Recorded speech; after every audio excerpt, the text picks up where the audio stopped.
Competitive exam की तैयारी कर रही थी। इससे पहले मेरा आरपीएफ एसआई का निकला हुआ था, लेकिन उसमें मेरा कट ऑफ क्लियर नहीं हुआ था। इसके बाद भी मैंने फोर्सेस की और तैयारी करी थी। मेरा मतलब लक्ष्य यही था कि मैं फोर्सेस में जाऊं। इसके बाद मैंने दिल्ली पुलिस का फॉर्म भरा और मेरी तैयारी बहुत पहले से ही चल रही थी, तो मैंने इसमें फॉर्म भर दिया और उसके बाद मैंने एग्जाम की तैयारी करी थी। हालांकि कंपटीशन बहुत। हेलो एवरीवन, स्वागत है आप सभी का आपके अपने यूट्यूब चैनल पर। मेरा नाम प्रियंका है और मेरा सिलेक्शन दिल्ली पुलिस 2023 में हो चुका है। जैसा कि आप सभी को पता है कि मैं अभी ट्रेनिंग पर हूं, तो ट्रेनिंग पर आज संडे है तो हमारी छुट्टी है। तो मेरे पास बहुत सारे कमेंट ये आ रहे थे कि मैम संडे टू संडे आप एक ऐसा मोटिवेशनल वीडियो शेयर कीजिए जिससे कि हमें भी मतलब मोटिवेशन मिले कि हम भी दिल्ली पुलिस में आके कैसे सिलेक्शन ले सकते हैं। आपके साथ तो इतने सारे स्टूडेंट रहते हैं जो ट्रेनिंग कर रहे हैं, आप एक एक करके उनका इंटरव्यू लेके हमें मोटिवेट कीजिए। तो मुझे लगा क्यों ना मुझे आपकी इस डाउट को क्लियर करने के लिए एक वीडियो लानी चाहिए। तो मैं आज आपको मिलाने वाली हूँ पिंकी जी से, जो जो जिन्होंने अपनी तैयारी कैसे की, उनका सिलेक्शन कैसे हुआ, वो आपको अपने बारे में बताएंगी। तो मिलाते हैं आज इनसे। हेलो, मेरा नाम पिंकी है और मैं एमपी के जबलपुर से हूँ। मैंने ग्रेजुएशन कर रखा है। इससे पहले मैं एमपी पुलिस की तैयारी करती थी और मेरा एमपी पुलिस क्लियर भी हो रखा है। और फिर इसके बाद मैंने दिल्ली पुलिस की मतलब तैयारी करती थी और एमपी पुलिस के साथ साथ ही मेरा दिल्ली पुलिस भी क्लियर हो गया। मेरे पास डाउट ये आ रहा था कि मैम क्या दिल्ली पुलिस की डायरेक्ट दिल्ली पुलिस की तैयारी करनी पड़ेगी तभी हम दिल्ली पुलिस में आ सकते हैं, या हम किसी और की भी तैयारी कर रहे थे उसके बाद अगर हम दिल्ली पुलिस की करेंगे तो क्या हमें जीरो से स्टार्ट करना पड़ेगा, या मतलब उससे थोड़ा बहुत हेल्प मिलेगी या नहीं मिलेगी। तो उसके बारे में ये बताएंगे कि इन्होंने अपनी तैयारी स्टार्ट की थी, कब की थी और कितना टाइम लगा इनको दिल्ली पुलिस के लिए, और इससे पहले ये अपनी तैयारी किस फोर्स की कर रही थी और इन्होंने उसके लिए क्या क्या किया। ऐसा कुछ भी नहीं है कि दिल्ली पुलिस की आपको अलग से तैयारी करनी पड़ेगी। आपको जिस भी फील्ड की तैयारी करना है आप उस फील्ड की तैयारी करिए। बल्कि अगर आप वहाँ तैयारी अच्छे से करते हैं तो आपको दिल्ली पुलिस में भी वो चीज़ आपको बेनिफिट देगी। मेरी तैयारी पूरी तरह से एमपी पुलिस की थी और मैं एमपी पुलिस की तैयारी करती थी। उसके पहले ही दिल्ली पुलिस का फॉर्म आ गया तो मैंने फॉर्म भर दी, और उसके पहले ही दिल्ली पुलिस का एग्जाम हुआ तो मैं एग्जाम दे दी। और जो भी मेरी एमपी पुलिस की तैयारी थी वो सब मुझे दिल्ली पुलिस में पूरी तरह से बेनिफिट मुझे मिला। मतलब कि आप समझ सकते हो कि अगर आप फोर्स की तैयारी कर रहे हो तो आप दिल्ली पुलिस भी एक फोर्स ही है, तो आप उस फोर्स के जो पढ़ाई है उससे आप काफी ज्यादा बेनिफिट में आ सकते हो। और आप दिल्ली पुलिस में उसी बेनिफिट के साथ अगर आप दिल्ली पुलिस की कुछ महीने भी अगर पढ़ाई कर लेते हो तो भी आपका सिलेक्शन हो जाता है। इसमें आपको कोई भी टेंशन लेने की जरूरत नहीं है। बाकी मैं पूछना चाहूंगी इनसे कि इन्होंने अपने जो पढ़ाई में क्या संघर्ष किया, क्या मतलब इनका संघर्ष रहा, क्या गाँव वालों का क्या था, कैसा था, क्या ये पढ़ने जाती थी, घर पे पढ़ती थी, ऑनलाइन पढ़ती थी या ऑफलाइन पढ़ती थी, कैसे पढ़ती थी, वो भी अपने अपने बारे में बताएंगी। तो मैं इनसे जानना चाहूंगी कि इन्होंने अपनी पढ़ाई ऑनलाइन की थी या ऑफलाइन। मैंने तो पहले ऑफलाइन की थी। मेरा 1 साल मैंने पूरा ऑफलाइन की थी। मेरा पूरा जब क्लियर हो गया था ऑफलाइन से, मेरे सारे सब्जेक्ट सारे जो सिलेबस हो गया था वो पूरा क्लियर हो चुका था। तो मैंने इसके बाद ऑनलाइन कोर्सेज ली थी, और ऑनलाइन कोर्स ही बेस्ट होते हैं मेरे अकॉर्डिंग, तो क्योंकि समय की बचत होती है और पूरी स्ट्रेटेजी जो होती है वो आपको पता चल जाती है। तो ऑनलाइन ही कोर्स लीजिए। अगर आपका पूरा बेस क्लियर है तो ऑनलाइन लीजिए और टेक्स्ट बुक से टेस्ट लगाइए, वो आपको पूरी तरह से बेनिफिट देगा।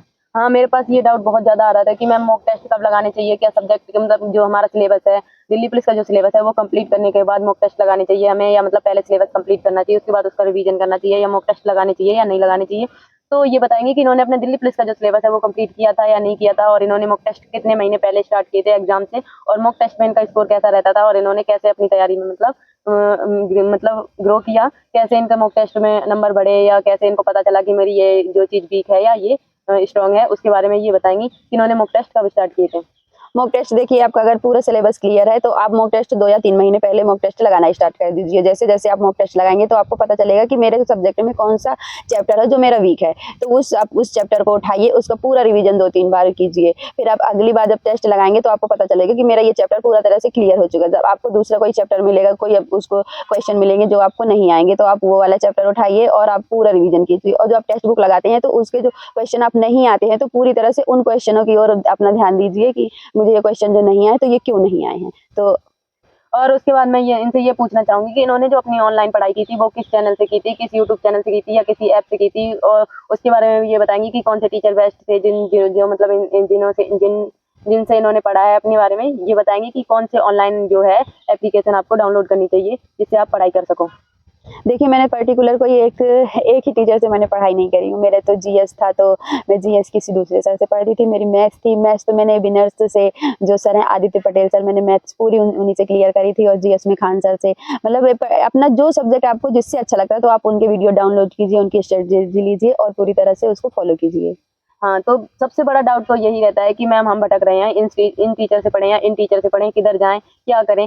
तो उसके लिए ये सबसे अच्छा तरीका है कि आपको भटकने की कोई ज़रूरत नहीं है। आप जो है अपना कोई एक प्लेटफ़ॉर्म क्लियर कीजिए कि मुझे इसी प्लेटफ़ॉर्म से पढ़ना है और उसी टीचर पर पूरा बिलीव करके उसकी जो स्ट्रेटजी है, वो जो भी शेयर करता है, वो आपको फ़ॉलो करनी है। अगर आप वो फ़ॉलो कर लेते हो, तो आप अपना सब सिलेबस पूरा कंप्लीट कर लोगे और आप उसका रिवीजन भी कर लोगे आराम से। और उस रिवीजन के साथ-साथ आपको मॉक टेस्ट भी लगाने हैं। मॉक टेस्ट में आपका स्कोर कैसा रहेगा, उसके बारे में ये बताएँगे कि इन्होंने अपना जो फर्स्ट मॉक टेस्ट लगाया था, उसमें इनका स्कोर क्या था और उसके बाद जब इन्होंने मतलब तैयारी के बाद जब एग्ज़ाम से कुछ दिन पहले मॉक टेस्ट लगाया था, उसमें इनका स्कोर क्या था? क्या इनको बेनिफिट हुआ था मॉक टेस्ट लगाने से या नहीं हुआ था?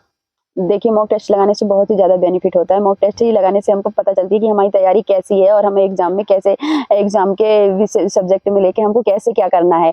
तो जो मॉक टेस्ट मैंने फर्स्ट मॉक टेस्ट लगाई थी, तो फर्स्ट मॉक टेस्ट में मेरे बहुत ही गंदे नंबर आए। फिर मैंने तैयारी और अपनी अब की फिर उसको मतलब एग्ज़ाम के लेवल की तैयारी बनाई, तो फिर मेरे मॉक टेस्ट में अच्छे नंबर आने लगे। और ये ज़रूरी नहीं कि हमारे जो मॉक टेस्ट में नंबर आएँगे, तो वो उसी मतलब पेपर में भी वैसे ही नंबर आएँगे। हो सकता है कि हमने मॉक टेस्ट हार्ड किया हो, तो हमें यहाँ आके ईज़ी क्वेश्चन मिल जाए, तो हमारे उससे भी नंबर ज़्यादा आ सकते हैं। और ये भी नहीं है कि हमने ईज़ी मॉक टेस्ट लगाया तो यहाँ आके हमें हार्ड भी एग्जाम मिल सकता है, ऐसा कुछ भी नहीं है।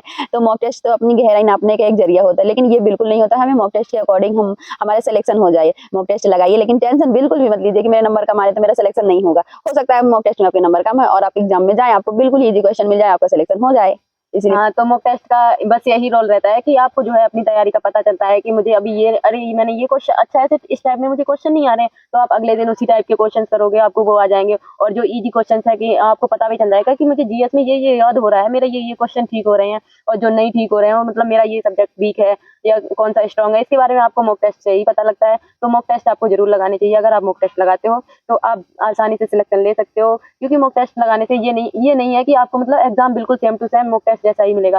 पर मैं आपको बताऊँ 90% जो मॉक टेस्ट है वही एग्ज़ाम में देखने को आपको मिलता है। उसी टाइप में अगर आपका जो टाइम मैनेजमेंट वगैरह है वो सब मॉक टेस्ट से ही आपका क्लियर होता है। तो अब मुझे ऐसा लगता है कि आपको मॉक टेस्ट लगाने चाहिए, पर उससे पहले आपको अपना सिलेबस कंप्लीट कर लेना चाहिए, उसका रिवीजन कर लेना चाहिए और एग्ज़ाम के 1-2 महीने पहले से ही आपको मॉक टेस्ट लगाने चाहिए। वो भी आपको संडे टू संडे लगाने चाहिए। जब एग्ज़ाम के 1 महीने पहले आपको ऐसा करना चाहिए कि आपको 1 हफ्ते में 2 या 3 बार मॉक टेस्ट लगाने चाहिए। अगर आप 1 हफ्ते में 2 या 3 बार मॉक टेस्ट लगाते हो, तो आपकी जो तैयारी है वो काफ़ी ज़्यादा स्ट्रॉन्ग हो जाएगी। और मॉक टेस्ट लगाना ही नहीं है, केवल उसका जो एनालिसिस है वो भी आपको ज़रूर करना है। अगर आप मॉक टेस्ट का एनालिसिस करते हो, तो आपको पता चलता है कि आपने ये गलती की थी इस क्वेश्चन्स में, अगली बार आप वो गलती नहीं करोगे। तो इससे बहुत ज़्यादा बेनिफिट मिलता है। तो मॉक टेस्ट तो बहुत ही ज़्यादा ज़रूरी है। अगर आप किसी भी कोर्स की तैयारी कर रहे हो, तो आपको मॉक टेस्ट तो लगाने ही चाहिए। और जो प्रेशर होता है कि एग्जाम में बैठने समय आपको प्रेशर होता है कि मतलब एग्जाम कैसे देंगे, तो अगर मॉक टेस्ट लगाएंगे तो वो प्रेशर हैंडल करने का आपको एक पता चल जाता है कि हमारा जो प्रेशर होगा, तो उसको हम मॉक टेस्ट में ही वो सारे जो हमारे डाउट्स होते हैं, वो सारे जो हमारे मन में झिझक होती है, वो मॉक टेस्ट लगाते समय सारी झिझक निकल जाती है।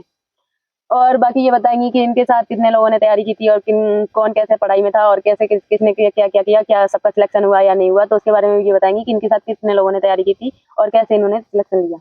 देखिए, मेरे साथ तो काफ़ी लोगों ने तैयारी की थी, लेकिन लास्ट तक हम सिर्फ 2 ही लोगों का सिलेक्शन हुआ, मैं और मेरी एक फ्रेंड का। तो ऐसे बिल्कुल घबराने की बिल्कुल ज़रूरत नहीं। हो सकता है आप जितने फ्रेंड सर्कल में पढ़ाई कर रहे हो सकता है आप सभी का हो सकता है। ऐसा ज़रूरी नहीं है कि हमने मतलब 10 लोग ने स्टार्ट किया तो सिर्फ 2 ही का ही होगा।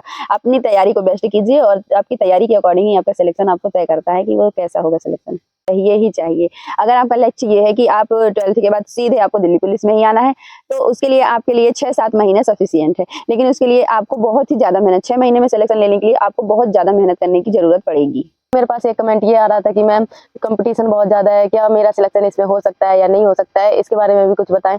तो मैं आपको बता दूँ कि जब मेरे जो फॉर्म्स आए थे दिल्ली पुलिस के, तो उसमें कॉम्पिटिशन बहुत ज़्यादा था। तो उसके बारे में इनसे पूछेंगे कि इन्होंने उस कॉम्पिटिशन में क्या फ़ील किया? क्या इनको लगा कि मेरा सिलेक्शन हो सकता है या नहीं हो सकता है? या इनको पढ़ाई करते टाइम कैसा महसूस हो रहा था? वो भी आपको ये बताने वाली हूँ। अच्छे हैं आप, तो आपको बिल्कुल ही नहीं डरना चाहिए कंपटीशन तो अगर आपकी तैयारी का लेवल अच्छा होगा, आपने अच्छे से तैयारी करे हैं, तो आपका सिलेक्शन बिल्कुल ही नहीं होगा। और आप ये फॉर्म भरने से पहले ही क्यों डर जाना? बिल्कुल ही नहीं डरना चाहिए। जब हमने प्रोसेस में जाने के लिए बिल्कुल तय कर लिए कि हमें जाना ही है, तो बिल्कुल ही एक जगह नहीं होगा, दूसरी जगह होगा। बाकी अगर आपका और कोई भी डाउट बचा हो तो बताइएगा। बाकी मिलते हैं नेक्स्ट वीडियो में, तब तक के लिए थैंक यू, बाय बाय।